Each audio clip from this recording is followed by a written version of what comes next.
Hello, welcome to Gardener's World.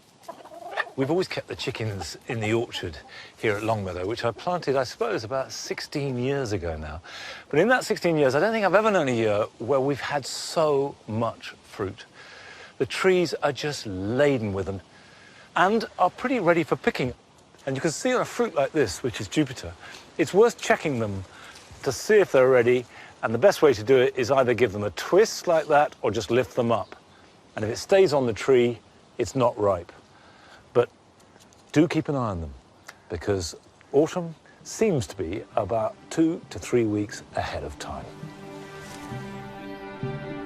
This week, Carol finds that with a little thought, even the tiniest corners of the smallest gardens can be a haven for wildlife. Everywhere you look, in every nook and cranny, there's just the perfect place for a huge diversity of wonderful creatures. And we visit a garden that is not just designed to be admired and enjoyed, but is also an important part of a healing process. Being outside is amazing, but just to be in such a beautiful place, it's made such a difference to my recovery. And I shall be planning for next year by planting out bulbs that will give me a really good display next spring. Come on.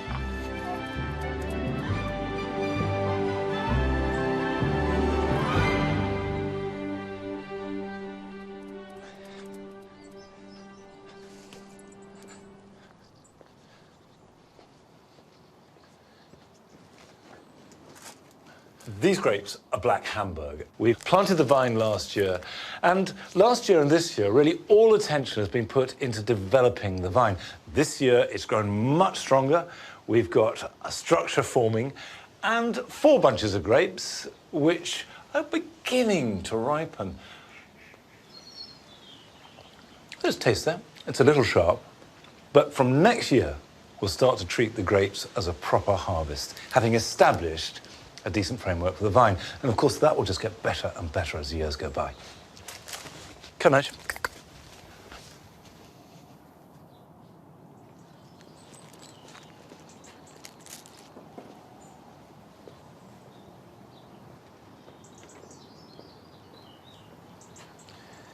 There you see, perfectly ripe. Slides off the core and slides into my mouth. Lovely. Autumn raspberries are at their very best now. This is a variety called Autumn Bliss. And we have a yellow one here called Fall Gold, which is really sweet and good. And these should go on cropping into November, if the weather stays kind. We've been eating them for the last month, picking great bowls of them. And the beauty of autumn raspberries is they tend to be completely trouble-free. They go on cropping until October, November, and then when the leaves are dropped off, you simply cut them right back to the ground. However, summer raspberries, which have completely finished fruiting, need a slightly more complicated pruning regime, and the time to do it is now. And we have 1 row of autumn raspberries at the back, and these in the front are summer fruiting, which means that they start to produce fruit in June, and that tails off round about the time the autumn ones start in August. Now, they produce their fruit on the previous season's growth. Now, normally, that means you've got a mixture of new growth, which is floppy and either green or brightly coloured. They've got a lovely sort of purpley bloom on these, and brown, quite brittle canes. So the first thing to do is cut off all the brown, rigid canes that produce this year's fruit. So that gets cut out right down at the base. And here's another one, which can be removed, even though it's got a few side shoots on it from this year. And there's another little one in there. The next stage, having cleared all the brown canes away, you want to leave 5 or 6 nice, strong, straight, new canes per plant. It's always really difficult because you've got these lovely straight growths and you don't want to lose them. But experience shows that you don't get any more fruit if you have a lot more canes per plant. The root system can only support so much growth. So by thinning it out now, you'll get better fruit next June, so be ruthless. Stage 3 is really a bit of handicraft because we're going to weave twine to hold these into place.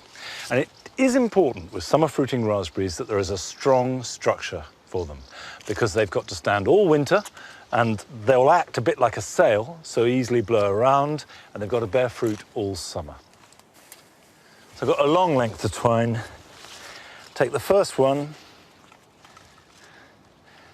and I go round like that.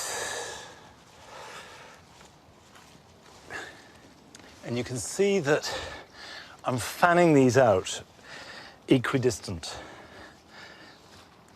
And that's partly because I want to cover the area with an even spread of canes to make picking and fruit production easier, and also to let air through. Ventilation is important.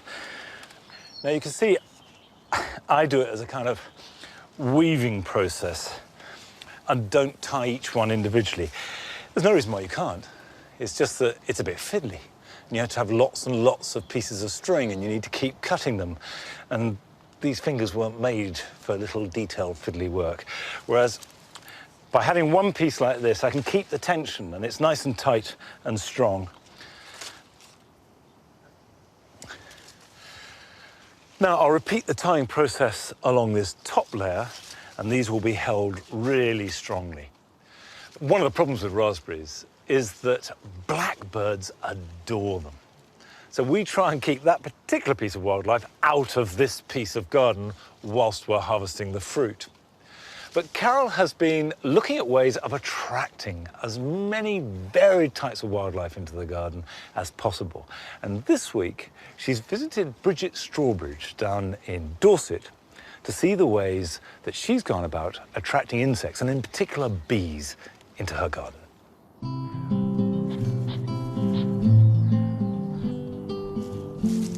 The creatures that visit our gardens don't pay much attention to their size or grandeur. It's the spaces within our boundaries, the nooks and crannies that they seek to fill their needs. These spaces offer refuge to a multitude of creatures, but the question is, who are they and what are they up to? Brigit Strawbridge moved into her garden less than a year ago. I know, it's really, really pretty, isn't it? And it's already brimming with life. So here we are. Oh, isn't it perfect? It's beautiful. It's astonishing, this tiny little space, and you've got so much packed in here. The whole point was to turn it into a wildlife haven. This whole area here, the idea here is that this is foraging, you know, mostly for pollinators, but it provides habitat here as well underneath for some of the smaller insects and the frogs. And even the larch lab, you hear this tap, tap, tapping, and it's the wasps coming to get material for their nests. Had wrens nesting here earlier in the year. Wrens love ivy to nest in. You know, it's ideal, isn't it? Beautiful. Yeah. But this is the really fascinating bit, isn't it? Plant pots I've just put there, they're just, you can see, so covered in spiders' webs now. Yeah. And I mean, these lovely little stones, were they all here? No, we put these in for sort of really tiny little mini beasts. Oh, all See? sorts of things. Woodlice. But particularly woodlice.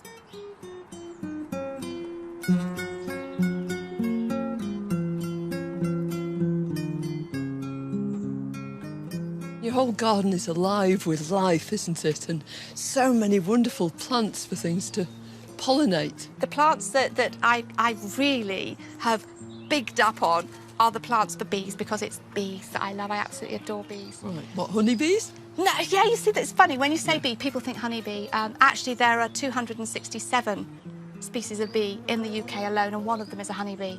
I love also the bumblebees and, in particular, solitary bees. The unsung heroes of the pollinating world.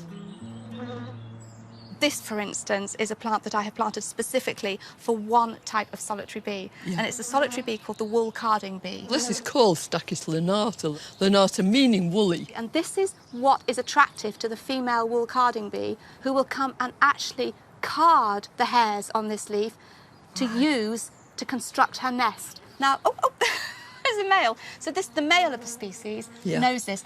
So he will patrol an area and he will actually attack a fully grown queen bumblebee so that this patch is reserved for the female wool-carding bees. Just for her. Just for her. Yeah. And the reward yeah. is that he gets to mate with her. I've noticed all around your garden you've got these sort of bee hotels, aren't they? Bee hotels, yes. B&B. B&Bs. Solitary bees, especially mason bees and leafcutters, struggle often to find suitable nesting sites. And this is perfect. That will attract 4 or 5 different species of mason bee and leafcutter. Mason bees build with mud, Yeah. good old-fashioned mud. Oh, oh, oh! Oh my goodness! OK, that's a leafcutter. Do you think she's putting on a show just for us? She's already filled these 2 cells next So to her. that's where she's been at work already. The adult leafcutters will emerge in June, July. They mate. The female will straight away start looking for a suitable nesting site. She will line the cell with little pieces of leaf. She will provision it with pollen and nectar. She'll reverse in and lay her first egg. And then she'll chop little round pieces of leaf and block off that cell. She keeps going and going all the way to the front. Then she dies. The eggs will hatch out. They will grow as they use up the provisions. And then they will emerge as full adult bees. So when you see this on leaves, it's not a question of damage, it's a cause for celebration, isn't it? Because it means leafcutter bees are here. This is the most exciting thing in the world for me to come into my garden and find this, because it means at long last the leafcutters have arrived. Hooray! But solitary bees aren't the only bees, are they? There's another whole world out there, the world of bumblebees. The bumblebee life cycle is entirely different. In spring, you get the newly emerged queen bumblebees, zigzagging across the floor, looking for a prospective nesting site. Once she has found her nest, she will lay about half a dozen to 8 eggs, and they will emerge as her first worker bees. Somewhere in the height of the summer, she will start to produce males and daughter queens. They will mate, and the new mated queen will stock herself up, and she will go into hibernation. Meanwhile, the old queen will die, or very often is stung to death by the remaining workers. They will all die, and all you have got left is the hibernating queens. And then they will emerge in spring and start the whole sort of all that zigzagging all over again. We actually had a Bombus terrestris, the buff-tailed bumblebee, nesting in here earlier this year. So that was kind of like the ultimate thing for me, is to have this garden and then to see the bees come and nest in it. Everywhere you look, in every nook and cranny, there's just the perfect place for one or other insect or creature. It just proves that in a small space you can have this huge diversity of wonderful creatures. Do you know, the biggest thing for me is just knowing that the wildlife's there.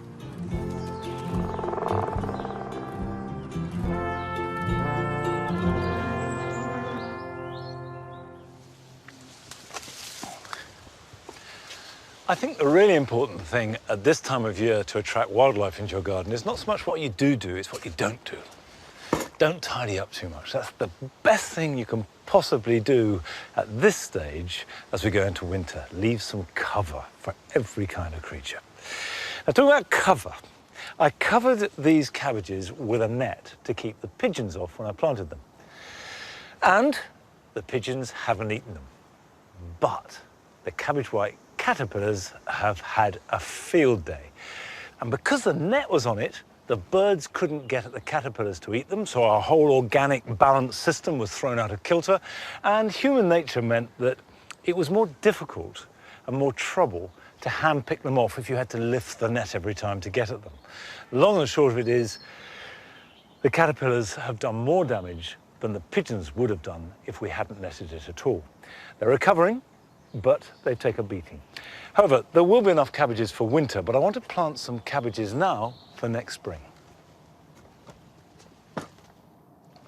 Spring greens are not a fashionable crop, but they can be absolutely delicious because essentially they are loose leaf cabbage, or cabbage which hasn't yet formed a heart. And if you plant them now, they won't grow much over winter, But they start to grow properly February, March, and you harvest them in April and May. You can buy young spring cabbage plants from garden centres now. These are Durham Early. They are ideal for growing as spring greens. Cabbages respond really well to a little bit of garden compost. I just chuck it on the surface, and the weather and the worms will work it in. But it gives them a bit of a boost.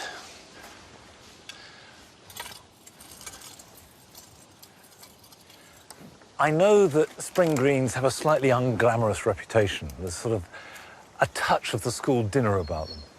But one of the best meals I've ever eaten in my life. And I remember we just had rib of beef, we had boiled potatoes and spring greens, just lightly cooked, with a little bit of butter and salt and pepper and gravy. And that combination was just heaven. Now, about 40 years ago now, my twin sister was in a bad car crash and she broke her back. And she spent nearly a year as part of her recovery in Stoke Mandeville Hospital, which was fantastic. But there was nowhere for the many patients to go, particularly when the weather was nice. In Salisbury, a new garden has been made called Horatio's Garden, specifically for people who've had spinal injuries. And we went along to take a look. Well, the idea for the garden came about several years ago. My husband David, who's the medical director of the spinal unit, realised that patients really needed somewhere to get outside, somewhere to be in the sunshine and just escape from the ward. Most people, fortunately, who come to hospital now only stay for a short length of time, but in spinal cord injury, patients are here for 3 months, 6 months, sometimes even longer. Our son Horatio was a volunteer in the spinal unit because he wanted to study medicine and because he was quite an outdoor person himself. He was quite overwhelmed with how there was just nowhere for them to go. So he came up with a questionnaire for patients. Well, what he found out is that patients wanted a beautiful place to be in. They wanted somewhere to escape from the ward and all the clinical things, the sounds. They wanted somewhere that they could watch wildlife. And just generally somewhere that they could be on their own, somewhere they could share with their friends and family. When Horatio was 17, he went on an expedition to Svalbard, and tragically the group was attacked by a polar bear and Horatio was killed. After that, there was an amazing outpouring of love and generosity from so many people, which enabled us to create the funds which then created this garden. Well, Olivia contacted me to design Horatio's Garden. I was instantly interested, not only because it was a very important garden to build for the spinal unit, but because my best friend had spent a whole year here recovering from a diving accident. So I knew the hospital, and I knew the fact that it was quite a dingy sort of place. They didn't have a garden to go into, and so I was delighted, really, on all sorts of levels. I was given quite free rein in terms of the brief. The only restrictions, really, were slopes. Slopes would be very difficult for people in wheelchairs, obviously, so we've got a very smooth resin-bonded surface, which is easy to manoeuvre wheelchairs and beds on. But the paths also had to be quite wide, and that's something that threw me. 2 metres wide to get a bed comfortably around the space was larger than I would normally want to put in a garden. You know, I want to put more plants than anything else. And I thought about shrubs, and then I quickly dismissed that because as nice as shrubs are, I just felt that this garden needed to be a celebration of life and watching the changing seasons. And so we decided to go down the perennial path, and I'm really pleased we did that because it is a high-maintenance garden, but people get so much joy from it because of the changing palette, the changing scene throughout the year. Anything that's going to draw in insects is going to be great. So, you know, we've got Centranthus, Verbena bonariensis. You can see how this has really taken over. And you've got fennel, echinacea, agastache. People just love it. I'm not really a great fan of themes in a garden, but as I was designing the space and breaking the path up with these low walls, Some of them sort of resembled spine shapes, so I actually took a spine shape and created these low walls into these spines. And where the path dissects the spines here, they are broken spines, and suddenly that took on a really strong message, you know, that you've got two broken spines that lead to a complete spine. And it's a metaphor for the journey people make through a whole year, perhaps sometimes even longer, in the hospital itself, mending not just their body. Some people will never walk again, but, you know, just mending the mind, the spirit. So I'm quite pleased with how that's worked out. Our volunteer and occupational therapy team do all sorts of different activities with the patients in the garden. Hand therapy is really important for patients who are learning to recover from spinal cord injury. Gardening lends itself perfectly to it, so whether it's pricking out some little seedlings, planting bulbs, doing some cuttings, there are so many different things that can become purposeful occupational therapy. What's lovely about the garden is seeing it being so well used, not just to be wheeled around looking at plants, but seeing all the activities that go on as well.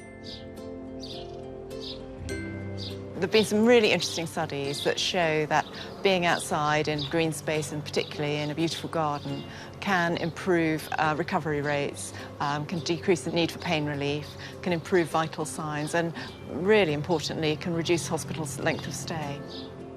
Being outside is amazing, but just to be in such a beautiful place, it's made such a difference to my recovery and my mood and my mental health, to be honest. To me, it is to get out and get some space. It's quiet, it's peaceful, it's idyllic. The smells from the flowers and the fresh air was just absolutely wonderful. There are 11 spinal injury centres in the United Kingdom. Salisbury serves the whole of the southwest. But our hope is that we can bring Horatio's Gardens to all the other spinal injury centres as well. Having experienced this garden and the way it's evolved, I can't imagine going to a spinal unit without one of these gardens attached to it. I think if Horatio saw this garden, he would be absolutely thrilled. He'd be thrilled to see patients using it for the impact it has. It's a really special place, and I know he'd be delighted.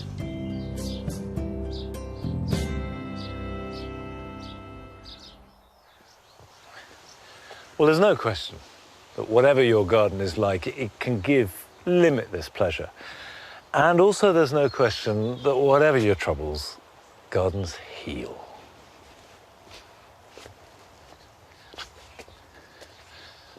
September is traditionally the time when you take box cuttings, and that's a good thing to do if you've got healthy box plants to take them from. But this garden has been blasted by box blight.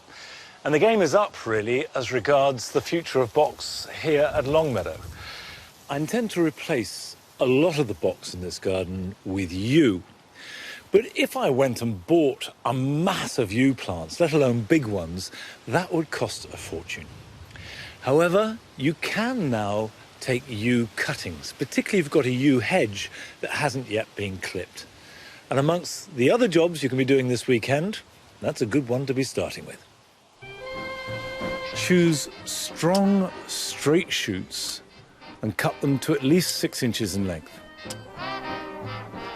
Strip off the bottom third of the foliage and place the cuttings in a very free-draining compost. Put them somewhere sheltered, but without any extra heat, where they can overwinter, and they won't start to show any signs of growth until the middle of next spring. It's been a good year for tomatoes, but there are a lot of green fruits. And to ensure that as many of these ripen as possible, remove all the foliage from your plants. This will look drastic, but it will let as much sunlight onto the fruits as possible and put all the plant's energies into ripening. It may not seem a glamorous job, but it is the most important of the season, and that's to deadhead. As soon as a flower starts to fade, cut back to the nearest side shoot. This will promote new buds and colour for weeks to come. And don't just do it this weekend. Try and deadhead daily if you can. Come Now, I'm about to do a job that doesn't have to be done this weekend, but certainly is best done this month, and that's bulb planting.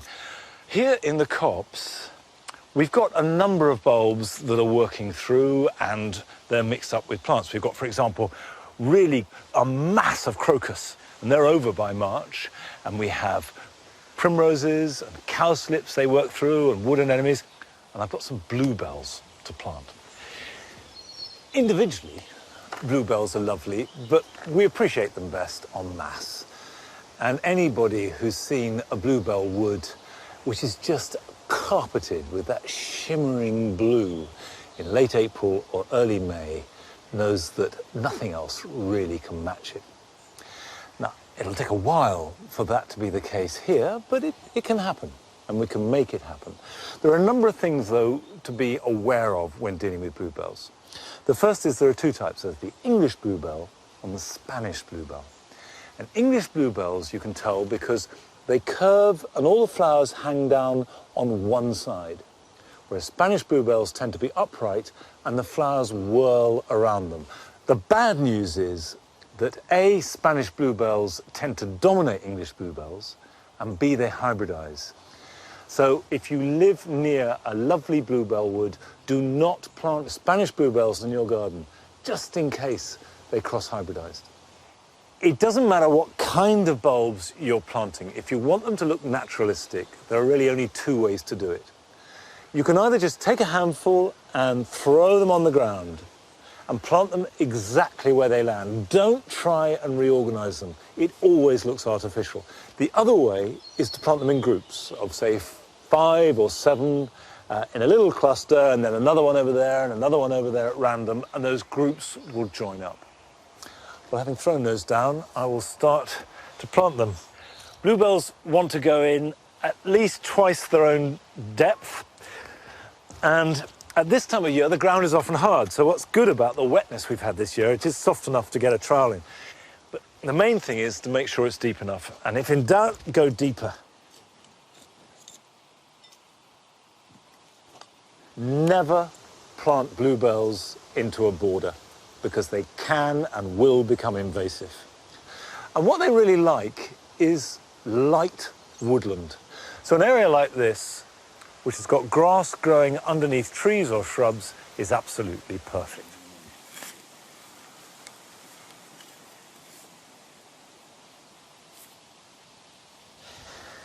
Well, I'm going to be doing this for a little while yet, but that's it for this week. One word is, although it's really important to get your bulbs in as soon as possible, there's no rush for planting tulips. In fact, it's better to wait till November. But do order any that you may want now, because when it comes to November, they go very fast indeed. Anyway, I'll see you back here at Longmeadow next week. Till then, bye-bye.